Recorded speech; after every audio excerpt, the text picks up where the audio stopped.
நம்முடைய அற்புதமான விஷயங்களில் ஒன்று மகாபாரதம். உங்களுக்கு தெரியும், இந்த பாரதத்தினுடைய இரு விழிகள் எதுன்னு கேட்டால், ஒன்று ராமாயணம், இன்னொன்று மகாபாரதம். அதற்கு நிறைய பேர் உரை எழுதியிருக்கிறாங்க. எப்படி 1330 குறள், 133 அதிகாரம், அதிகாரத்திற்கு 10, அறம்பொருள் இன்பம் சொன்ன வள்ளுவனுக்கு இன்று வரை இந்த நொடி வரை ஒருவர் உரை எழுதுகின்றாரோ, அதுபோல பாரதத்தின் பண்பாட்டை பேசப்பட்ட, பாரதத்தினுடைய உயர்வை சொல்லப்பட்ட இதிகாசங்களில் ஒன்றான மகாபாரதத்திற்கு நிறைய பேர் ராமாயணத்திற்கும் உரை எழுதியிருக்கிறார்கள். இருந்தாலும் ராஜகோபாலாச்சாரி என்று சொல்லக்கூடிய மக்களால் அன்போடு அழைக்கப்பட்ட ராஜாஜி 24/4/64 தன் கைப்பட எழுதிய முன்னுரையோடு எழுதப்பட்ட மகாபாரத விளக்க உரை பல பேருடைய இதயங்களிலும் இன்றைக்கும் ராஜசிம்மாசனம் போட்டு அமர்ந்திருக்கிறது. காரணம் என்னன்னா, அந்த பாரத கதை அப்படி சாறு பிடிஞ்சு வியாசர் விருந்து அப்படின்னு பல வாரமாக நமக்கு ஒரு சிறுகதை போல தொடர்ந்து தந்தார் வாரப்பத்திரிகையில். பிறகு அது தொகுக்கப்பட்டு ஒரு அற்புதமான நூல் வடிவம் பட்டு அது மகாபாரத கதையாக வந்தது.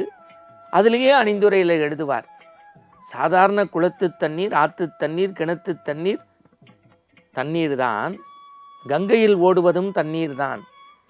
இரண்டும் தாகத்தை தீர்க்கும், ஆனால் கங்கை நீர் நம் பாவத்தை தீர்க்கும்.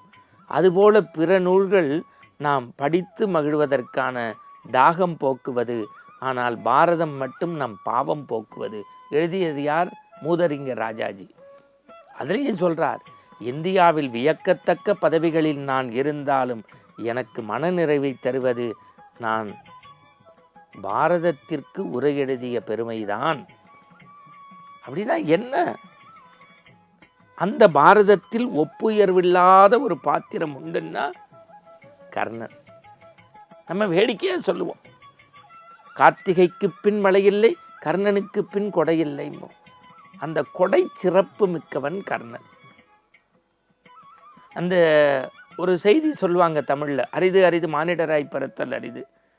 மானிடராய் பிறந்தனா மனிதனாக இருக்க வேண்டாமான்னா நல்ல அறம் செயல்கள், தர்ம செயல்கள் இதெல்லாம் செய்யணும். அதனால்தான் பிறக்கும் போதே ஒரு சிறப்பு வேணும் அப்படிம்பாங்க. அப்படி சிறப்போடு பிறந்தவன் கர்ணன். எப்படி பிறந்தோடனே தாய் விட்டுட்டா, தொட்டில்ல புடவையை வச்சு. அந்த கதைகள் பல முறை நீங்கள் கேட்டிருப்பீங்க, பார்த்துருப்பீங்க. படித்தவர்கள், அறிவுடையவர்கள் சபையில் அவரை ஜாதி பேரை சொல்லி ஒதுக்கி வைக்கிறாங்க. ஆனால் துரியோசனன் தன்னுடைய அரியாசனத்தில் சரியாசனம் தந்தான். துரியோதனன் எப்பேற்பட்டவன்? தன்னெச்சில் தான் உண்ணாதவன்.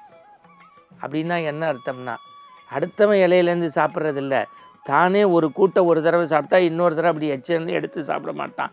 ஆனால் தன் தட்டை பரிமாறிக்கொள்ளக்கூடிய பாங்கை, பண்பை கர்ணனுக்கு மட்டும்தான் கொடுத்தான்.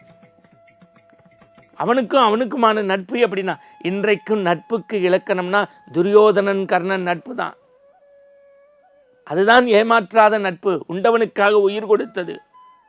பத்தினி தெய்வம் பாஞ்சாலியோடு எப்படி நாம் படிக்கிறோமோ அதுபோல துரியோதனுடைய மனைவி பானுமதியோடு சொக்கட்டான் விளையாடுகின்ற போது அந்த தோகை நல்லால் கணவர் வரான்னு எந்திரிச்சா. எழுத்தாப்புல உட்கார்ந்திருந்த கர்ணன் தோத்து போகிறதுனால தான் எந்திரிக்கிறான்னு, உட்காருமா தங்கச்சின்னு சொல்லி இப்படி கையை நீட்டுறான். இடைப்பகுதியிலே பட்டு அந்த ஒட்டியானத்தினுடைய முத்துக்கள் எல்லாம் உதிர்கிறது. துரியோதனன் வந்தான். இங்கு நடந்தது அவனுக்கு தெரியாது. ஆனாலும் கர்ணன் கொஞ்சம் சலனப்படுவதாக ஒரு காட்சி. துரியோதனன் சொல்வான், விதிர்ந்த முத்துக்களை எடுக்கவா கோக்கவா? அப்படின்னா நட்பு எங்கே பாருங்க. நட்பை மதித்தான். குந்தி தேவி கேட்குறா, பிரம்மாஸ்திரத்தை நீ பயன்படுத்திடக்கூடாது 2வது முறை போர்க்களத்தில். பாலூட்டி சீராட்ட வேண்டிய தாய் கூட அரவணைக்காத பாத்திரம் கர்ணன்.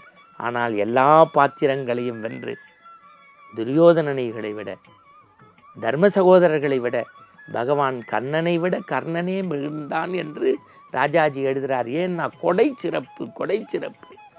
செய்புண்ணியத்தையும் தாரை வார்த்து தந்தான் அல்லவா. அகம் முழுக்க ஒருவன் தூய்மையாக இருந்தால், அகம் முழுக்க ஒருவன் தூய்மையாக இருந்தால் ஆண்டவனே கையேந்துவான் என்பதை தான் பாரதம் நமக்கு பண்பாட்டு பாத்திரமாக காட்டுகிறது. ராஜாஜியினுடைய பாத்திர படைப்புகள் வழி நின்று பாரதத்தை படித்தால் நமக்கு நம்முடைய தெய்வீக செய்திகளும் அருள் கடாட்சமும் ஆனந்தமும் நிலைத்து நிற்பதற்கு பக்தி இலக்கியங்களை வாசியுங்கள். மீண்டும் நற்சிந்தனையோடு நாளை சந்திப்போம்.